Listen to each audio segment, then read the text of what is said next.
Hi guys, it's your boy The H. Let's get straight into it. Jarrell Miller. So, Big Baby Jarrell Miller was taking a concoction of a different steroids.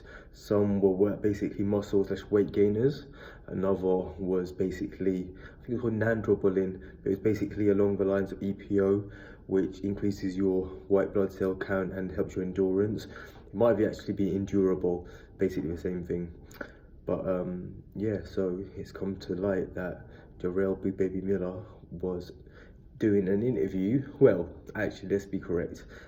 Eddie Hearn was doing an interview. Jarrell Big Miller got into it and he said, I'm going to paraphrase, something along the lines of, oh, I've made mistakes and I've sorted everything out and I need to do a few things and then I'd love to come home.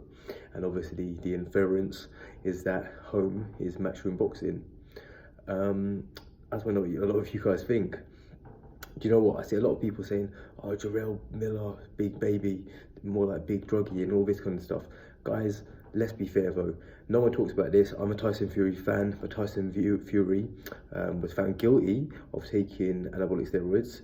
I believe it was, I can't remember if it was anabol, but he was guilty of it and he was found guilty. His defense was, I ate some contaminated horse meat. Tyson Fury had never talked about eating horse meat or ever been known to eat horse meat or even try horse meat. So the fact that he blamed it on contaminated horse meat is whatever you want to say. Exactly the same thing happened with Canelo, which is why some people now call him, not me, but some people like to call him Clenello, because he was popped for clenbuterol. This is factual. He also said he found it in contaminated meat.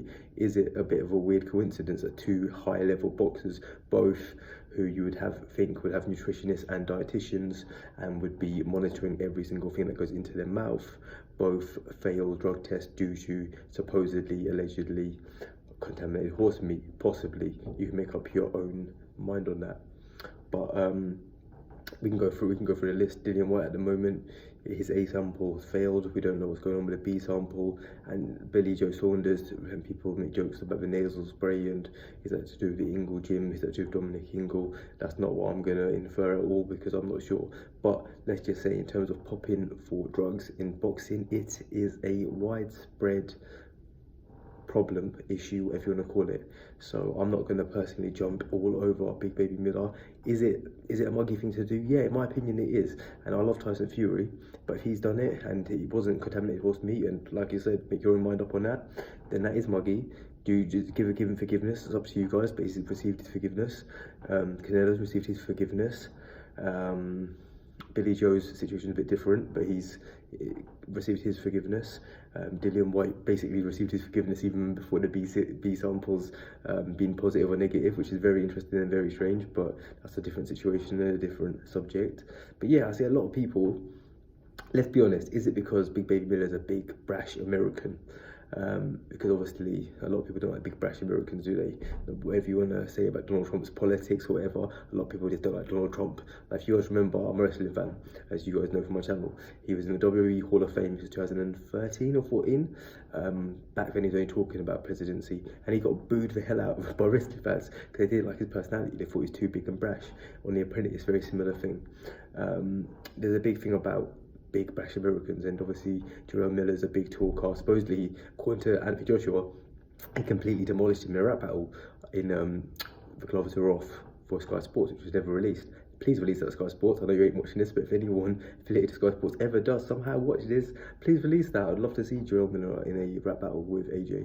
But yeah, I also know what you guys think. A lot of you guys are quite educated, obviously, because my channel is a very niche channel, but I do predominantly talk about boxing and wrestling.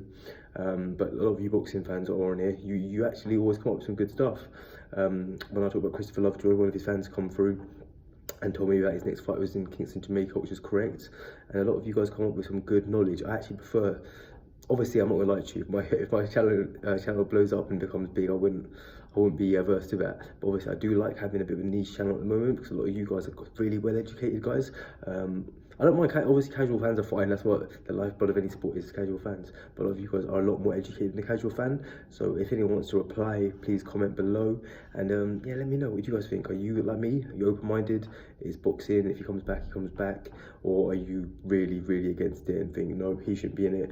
And then if so, what's your stance on Fury, Canelo, Dillian White, etc., etc.